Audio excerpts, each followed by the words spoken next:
Mukunda jewellery first ever factory outlet jubilee hills branch త్వరలో ప్రారంభం. నమస్తే రమ్మగారు. నమస్తే జయ. మనము విక్రమార్కుడి స్టోరీలు చెప్పుకుంటున్నాం రమ్మగారు. ఒక్కొక్క మెట్టు ఎక్కుతూ ఉంటే ఒక్కొక్క స్టోరీ వస్తా ఉంది కదా. 5వ మెట్లో ఉన్నాం. పలకని పడతి కదండి. మరి అక్కడ ఒక స్టోరీ నడుస్తా ఉంది. ఆ పలకని పడతితో ఈయన మాట్లాడించాడు. ఇంకా మాట్లాడించాలి. కర్టెన్ చెప్పింది కథ. అవును. ఇప్పుడు తర్వాత ఏం జరిగిందో చూడాలి మనం. కానీ చాలా విచిత్రంగా ఉందండి. కర్టెన్ మాట్లాడటం, అక్కడ ఉన్న గోడ మాట్లాడటం. అదే కదా, దీపారాధన కుందులు కూడా ఓహో ఓకే, అలాంటివి కూడా మాట్లాడతాయి. ఇప్పుడు మాట్లాడేది ఇంకా వింత. అయితే ఈ కర్టెన్ పని అయిపోయింది. తెరగుడ్డ మంచి కథ చెప్పింది. సరే, ఇంకా రాత్రి ఉంది. రాజుగారు అన్నాడు, ఇంకా రాత్రి ఉంది, తెరగుడ్డ ఓపికేమో అయిపోయింది, ఓ పయ్యదా అని యువరాణి, ఆవిడ అమ్మాయి ఉంది కదా, ఈ పెళ్లికి పలకని పడతి, ఆమె ఏం చేసింది, మామూలుగా వస్త్రాలు కట్టుకుని పైన ఇట్లా ఒక వస్త్రం వేసుకుంది. పయ్యదా అంటారు, పమిట మనం ఏమంటాం, మన ఓణి లాంటిది. నువ్వు ఎన్నో చూసుంటావు, ఎంతమందినో చూసుంటావు, ఈమె ఒంటి మీద అనుకుని ఎన్ని కథలు విన్నావో, నువ్వు కూడా ఒక కథ చెప్పి ఈ రాత్రి గడపకూడదు అన్నాడు.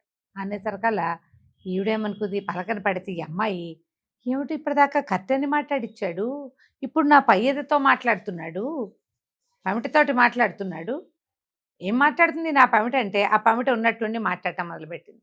మాట్లాడాలనే ఉంది మహారాజా, ఇలాగ వెండి బంగారు వడ్డాణంతో వాటితోటి బిగించేస్తే ఊపిరాడక చచ్చిపోతున్నాను అన్నది. ఆనంగానే విక్రమార్కుడు అన్నాడు, దాందేముంది, మనం కోరితే ఈ యువతిమణి నిన్ను కాస్త వదులు చేసి హాయిగా ప్రశాంతంగా ఉండనివదా నిన్ను అన్నాడు. ఆనంగానే అమ్మాయి ఏం చేసింది, వడ్డాణం కొంచెం వదులు చేసి పైనుంచి ఇట్లా వేసుకుంది కదా, దాన్ని ఇట్లా పెట్టుకుంది అనమాట.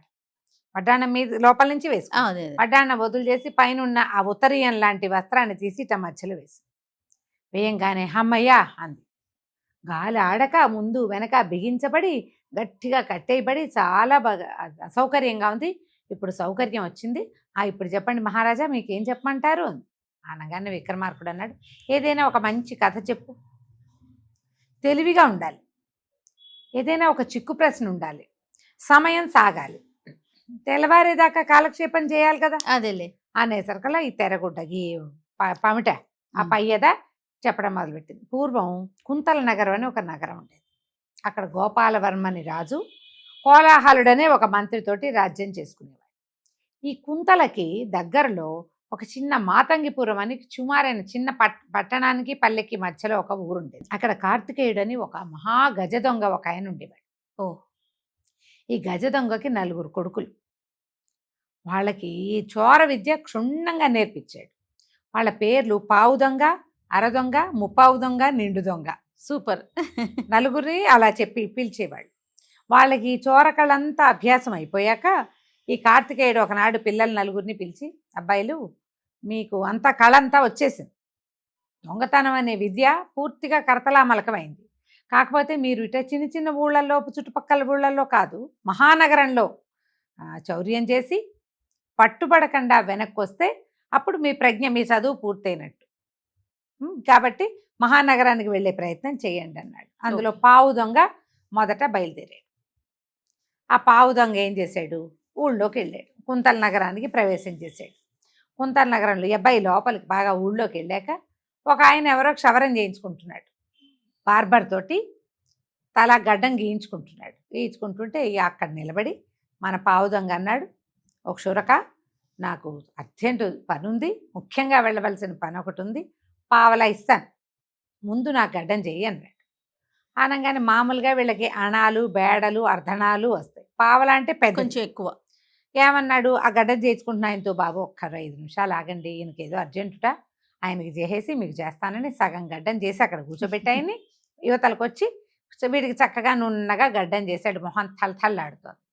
ఆయన జేబులో చేయి పెట్టాడు. ఈ పావు దొంగ చేయి పెట్టి రూపాయి తీసి, నీ దగ్గర 30 పావలా ఉందా, రూపాయి ఇస్తానన్నాడు. ఆనంగానే క్షురకుడు అన్నాడు, బాబు అన్ని డబ్బులు ఎక్కడ ఉంటాయండి, మన దగ్గర వేడలు ప్రార్థనాలు ఉంటాయి, ఇవాళ అవి లేవు, ఇప్పుడే పని మొదలు పెట్టానండి, ఆలస్యంగా వచ్చాను, నా దగ్గర ఒక బేడ మించి ఏమీ లేదండి, మరి ఏదైనా చెయ్యండి, ఇంకో మార్గం అంటే అటు ఇటు చూసేసరికల్లా ఈ మంగళతను వచ్చేటప్పుడు ఒక 5-6 ఏళ్ల పిల్లాడిని తన కొడుకుని వెంబడబెట్టి తెచ్చుకున్నాడు. పిల్లాడి దగ్గరుండి కత్తి అవి పట్టుకుంటాడు, అందిస్తాడు.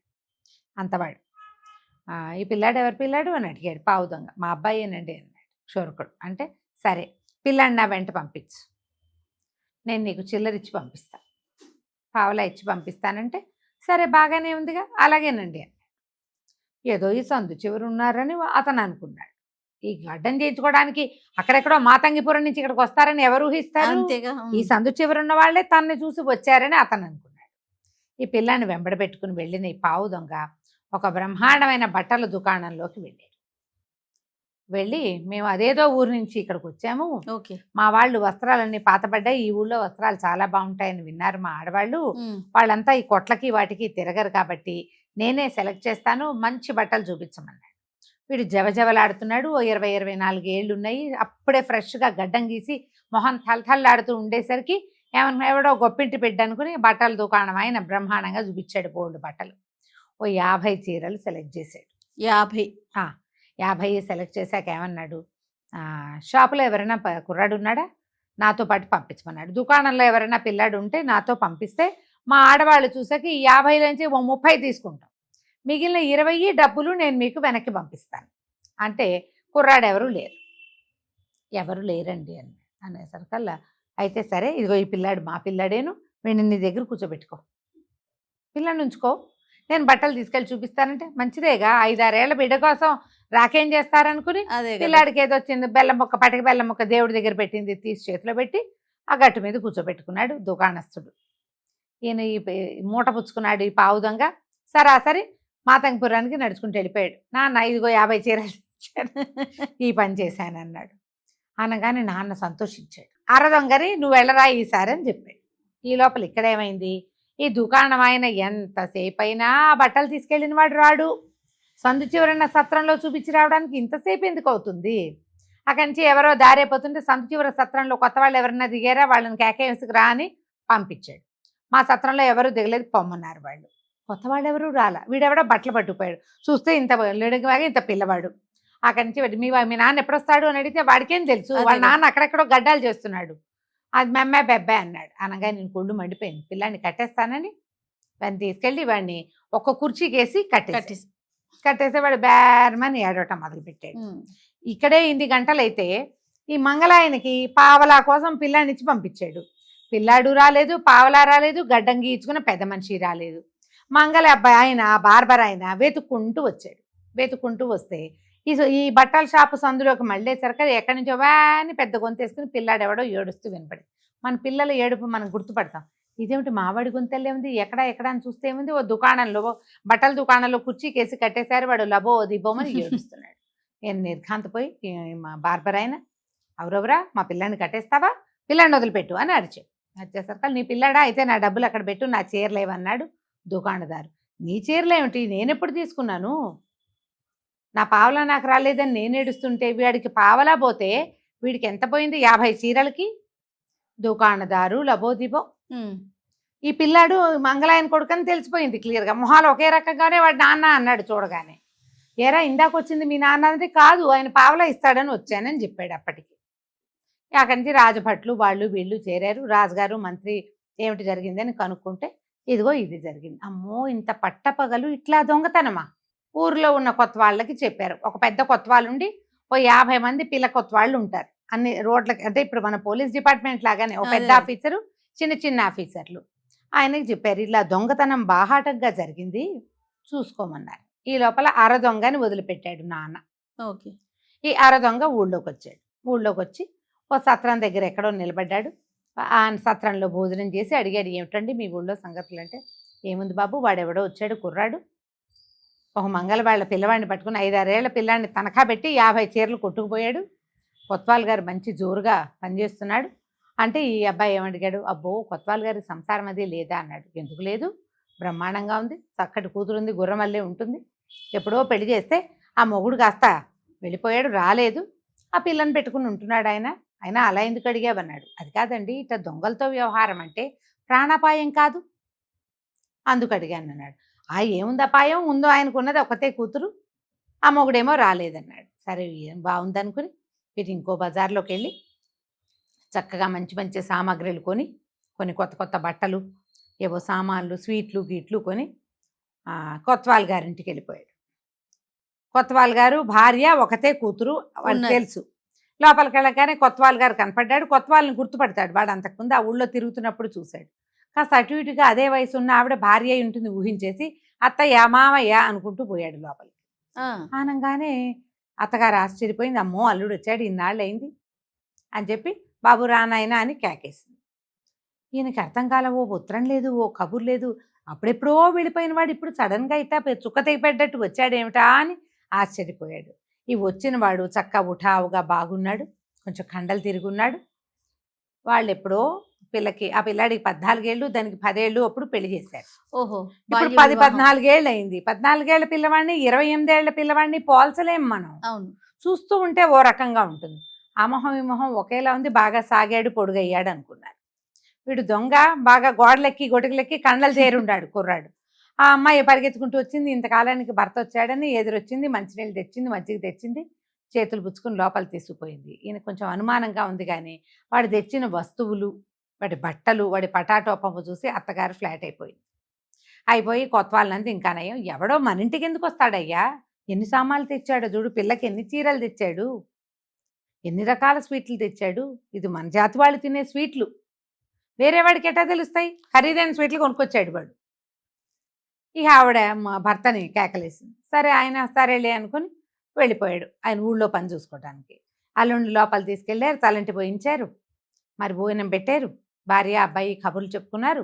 ఈవిడ చెప్పింది జాగ్రత్తగా, నాయన ముహూర్తం పెట్టాలి మన పునఃసంధానానికి, కాబట్టి ఊరికే కబుర్లు అవి చెప్పుకోండి అని చెప్పి జాగ్రత్తగా కూతురు కూడా చెప్పింది. భర్త దగ్గరికి వెళ్ళకూడదని, కొంచెం ఊరికే కబుర్లు చెప్పాలంతే. వాళ్ళ అమ్మ నాన్నకు ఉత్తరం రాసి ముహూర్తం పెట్టాక అప్పుడు వేరే కార్యక్రమాలు జరుగుతాయని ఆవిడ జాగ్రత్తగా చెప్పింది.